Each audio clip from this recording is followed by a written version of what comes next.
um ateu completo precisa de algum nível de auto-engano ou de esquecimento para viver uma vida buscando valores, encontrando propósito nela. A questão é que um crente sincero também precisa. E aí, pessoal, eu sou Joel Pinheiro, bem-vindos ao meu canal, se inscrevam aqui, clique no sininho, curta e compartilhe este vídeo, vamos levando a discussão sempre mais longe. A inspiração para esse vídeo de hoje eu tive assistindo o Flow Podcast, teve uma ótima conversa com o Luiz Felipe Pondé, filósofo, né? Especificamente num trecho dela, o Monark, que é um dos apresentadores, falando de religião, de Deus, e disse para o Pondé, né, olha, eu já fui ateu, mas eu larguei o ateísmo, hoje eu acredito em Deus, porque o ateísmo fazia nada ter sentido para mim. Se é tudo fruto do acaso, e se a gente é ateu, tudo não é fruto de um Deus criador, né? É o acaso. Estamos aqui por conjunções de átomos que aconteceram, geraram seres vivos, pela seleção natural chegamos ao ser humano, mas nada tem um propósito, né? Não existe um propósito fora de nós, existe em nós, com nossos desejos aqui, só isso. E vamos morrer e vai acabar tudo também. Se o mundo é assim, dizia o Monark, então eu não vejo motivo, exceto para ser totalmente egoísta. Dane-se os outros, vou pensar em mim, ponto final. E o Pondé reconhece, olha, realmente, uma pessoa pode ser levada a pensar assim, embora seja importante dizer que tem muito ateu que não é assim e muito pessoa que acredita em Deus e que é assim, que busca só o seu prazer e o seu benefício, né? Mas ainda assim, o Monark levanta uma questão relevante. Existe algum propósito, existe algum sentido na vida de quem é ateu e busca ser consistente com essa sua crença, levá-la às últimas consequências, né? Porque pensa, estamos aqui por acaso. Temos certeza de que vamos morrer e de que a morte é o fim total. Além disso, não é só que eu vou morrer, meus filhos, meus descendentes, toda a sociedade, em última análise, a humanidade vai deixar de existir e quando deixar de existir, vai ser como se nunca tivesse sido. De nada importou e para nada vai servir.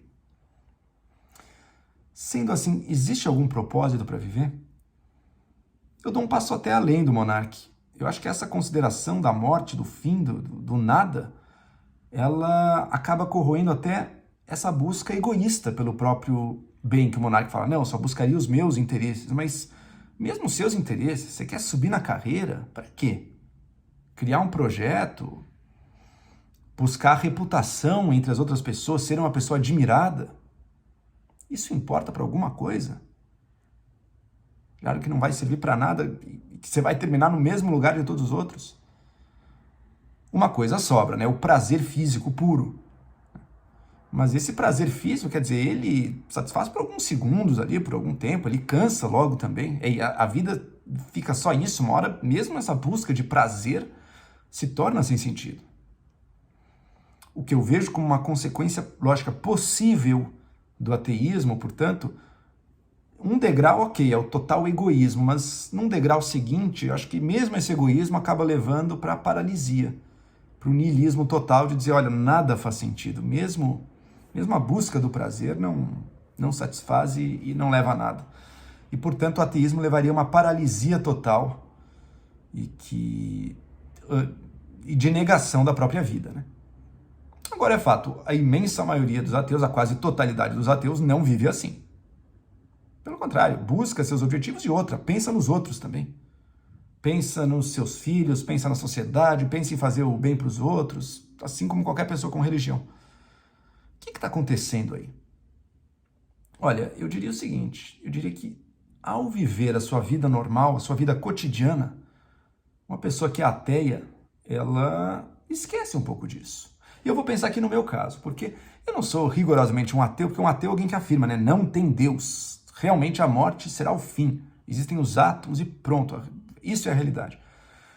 Eu não sou isso. Eu deixo aberto o mistério, a possibilidade e aceito a minha ignorância frente ao universo. Mas na prática, em grande medida, é como se eu fosse ateu, porque eu tenho uma boa dose de convicção de que as respostas de todas as religiões que estão aí não são verdadeiras, tá? E não vejo motivo para acreditar nisso, nenhum milagre, nenhuma coisa assim. Então, quer dizer, o que me mantém indo? E eu, no fundo, suspeito, assim, isso é uma luta minha na minha vida inteira, inclusive, suspeito com uma boa dose de convicção de que a morte, infelizmente, é o fim de tudo. Sendo assim, não é que eu tenha uma certeza, mas uma suspeita bem forte, digamos assim. Se eu pensasse nisso o tempo inteiro, realmente, tudo é um grande absurdo e não tem muito motivo para você sair de casa, né, buscar as coisas. Mas eu não penso nisso o tempo inteiro. Então os fins se colocam, são os fins mais imediatos. Eu quero que meus filhos sejam felizes, eu quero ser feliz, eu quero as pessoas ao meu redor felizes, espero legar um mundo melhor para os meus descendentes. Tá, mas eu sei que os descendentes vão morrer e todo mundo vai acabar e a própria humanidade vai acabar em algum momento. Isso não tá no meu pensamento o tempo inteiro. Digamos assim, a vida normal, boa, talvez dependa dessa dose de esquecimento. É uma dose de auto-engano, então internalizado. É importante ser justo nas relações com os outros. Não só quando o policial está olhando, mas sempre. Com base no que isso? Está calcado no que, já que não tem o Deus ali mandando isso? Não sei, é uma espécie de ilusão moral que a gente cria, que é importante para a vida em sociedade, que é importante para a vida individual, mas que não necessariamente está calcada em uma crença que tem uma realidade objetiva, transcendente, fora de mim, dizendo que tem que ser assim. Não tem. Mas isso torna isso menos real? Será que torna isso menos real do que para a pessoa que acredita? E agora eu quero dar o próximo passo, para a pessoa que acredita em Deus. Tanto do ponto de vista da justiça e da moral, quanto do ponto de vista do propósito. Será que ela também não depende de alguma ilusão? Afinal de contas, pensa, se a moral é apenas Deus te comandando fazer alguma coisa, essa é a fonte do certo e do errado, sabe? Isso que é porque tem um Deus que vai te jogar no inferno, então fazer o bem no fundo, agir como um refém de um grande terrorista?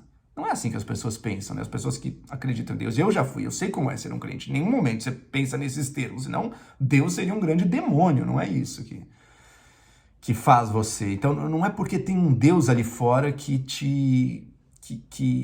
torna esses mandamentos morais mais reais. E do ponto de vista do propósito também. Esse eu acho um ponto interessante. Deus dá um propósito para a vida? Dá. E nas todas as grandes religiões será assim. Agora, esse propósito tem algo a ver com as nossas atividades mundanas neste mundo? Daí não necessariamente. E o cristianismo vive muito forte essa tensão. A mensagem cristã central e original é quanto à salvação da alma. É quanto a um reino que não é deste mundo. É uma mensagem que, na melhor das hipóteses, tolera este mundo, mas em geral te puxa para fora dele, mesmo quando diz que não está fazendo isso, mas está. Porque esse mundo é o mundo do pecado. Pouco importa se você vai ter empresa ou não vai ter empresa, vai ter um emprego que te realiza ou não, vai ter filhos ou não vai ter filhos, vai ter sucesso ou não vai ter sucesso. O que importa é a salvação da alma sua e a dos outros. Então o que importa é você viver a vida de acordo com a graça de Deus, os ensinamentos da Bíblia e levar essa mensagem para os outros. Porque quem não receber esta mensagem vai para o inferno. E perto do mal, que é ir para o inferno, e perto do bem, que é ir para o paraíso, todas as outras coisas neste mundo, meu amigo, importam muito pouco. Não é à toa que grande parte das pessoas que mais levam a sério ou levaram a sério o cristianismo ao longo da história se tornaram monges, pessoas totalmente dedicadas ao outro mundo e à vida da religião. No protestantismo não existe monge, mas existem pessoas que sim, vivem basicamente a mensagem do evangelho e a crença naquilo e a pulsão quase compulsiva de converter os outros. Porque perto de inferno e céu, as coisas deste mundo, as ações que dão sentido à vida neste mundo, ficam muito pequenas, ficam até irrelevantes. Né? Quando não mas, porque elas te puxam para longe do pensamento único em Deus e na salvação. Isso é verdade para uma religião teísta como o cristianismo, como o Islã, mas é verdade também até para uma religião que, em algumas versões, pelo menos, pode ser totalmente ateia, como é o budismo. Mas mesmo o budismo cria isso. Ok, você tem um objetivo, mas esse objetivo te puxa para fora deste mundo aqui. Puxa para fora das atividades desse mundo.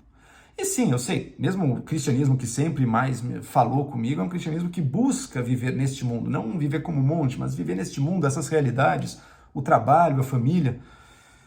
Mas mesmo assim é sempre com uma cabeça que está indo para fora disso. E que no fundo, não pode levar nada disso tão a sério. E as pessoas que têm religião levam as realidades do mundo a sério. os seus objetivos de vida, sei lá, uma viagem que eu quero fazer, um carro, um emprego, a família, enfim, um monte de coisas. Um projeto. Por que que elas levam a sério? Porque elas também se esquecem.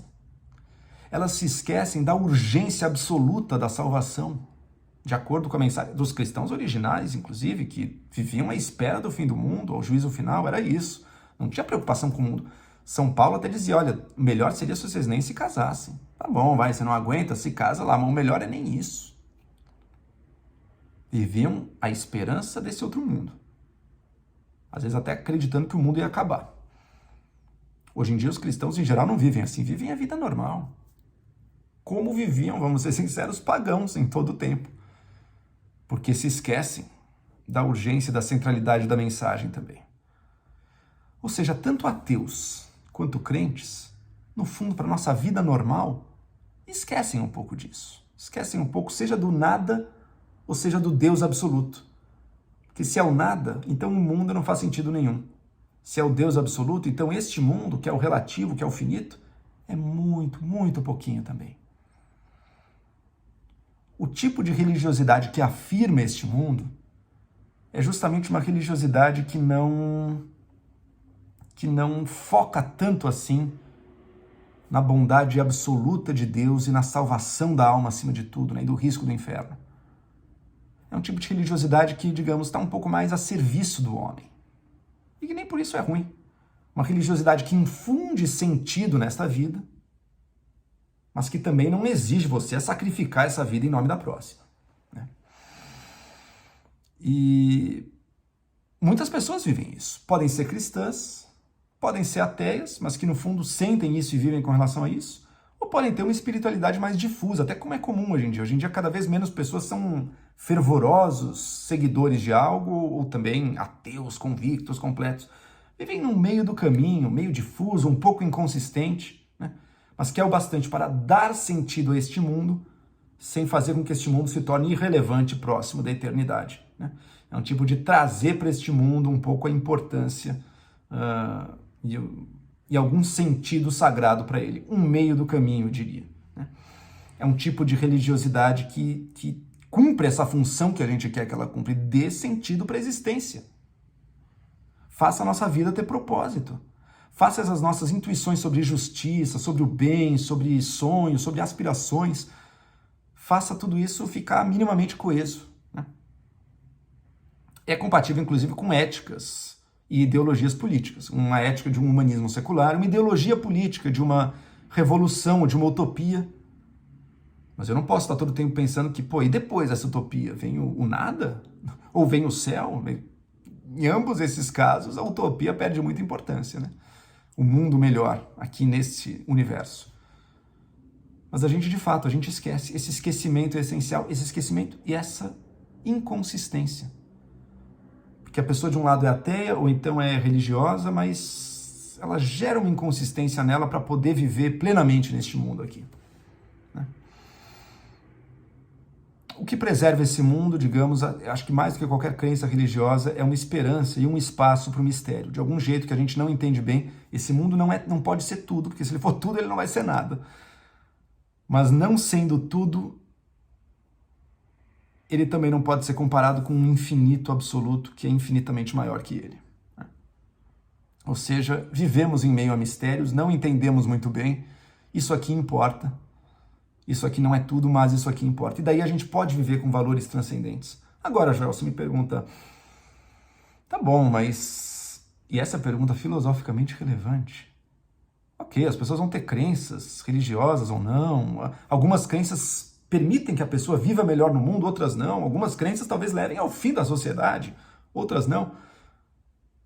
Isso diz alguma coisa sobre qual crença é verdadeira? E esse é o ponto central para a filosofia. Não. O fato de uma crença se encaixar melhor com a vida em sociedade, o fato de uma crença te tornar mais feliz, o fato de uma crença te dar um motivo para sair na cama de manhã, nada disso diz rigorosamente nada sobre se essa crença é verdadeira ou é falsa. Pode ser que o ser humano seja um bicho tal que, para funcionar, ele precisa acreditar em coisas falsas. Ele precisa se iludir. Perfeitamente possível, eu diria, em alguns casos, quase certo, que isso é um pouco verdade. Se a gente vivesse com a realidade ao frente dos olhos o tempo inteiro, a vida ia ser muito diferente, né? E talvez muito pior. O filósofo, ele é aquele que, acima de tudo, ele quer a verdade. Ele não quer necessariamente a vida mais psicologicamente confortável. Ele está disposto a sacrificar isso, porque ele quer saber a verdade das coisas. Ele quer levar as suas últimas implicações e últimas consequências, esses princípios meio contraditórios, meio inconsistentes que a gente aplica aqui, daí ali a gente esquece de aplicar para manter tudo, para manter a vida mais ou menos de pé sobre bases muito frágeis. O filósofo não, ele quer ir à essência e à raiz das coisas. E nisso ele pode se destruir. E nisso ele pode gerar a revolta dos outros também, se ele chega propondo coisas que ele concluiu sobre a realidade e que podem ofender profundamente muita gente, né? Mas a pergunta filosófica é essa. A maioria de nós, mesmo quem busca pensar e viver mais filosoficamente, é impossível viver só olhando para a realidade. A gente, em grande parte da vida, no dia a dia, a gente se deixa levar pelos sentimentos e certas crenças meio difusas, né? De que isso importa, de que tem um motivo para sair de casa, de que é legal buscar a honra dos meus semelhantes, enfim, e o bem deles.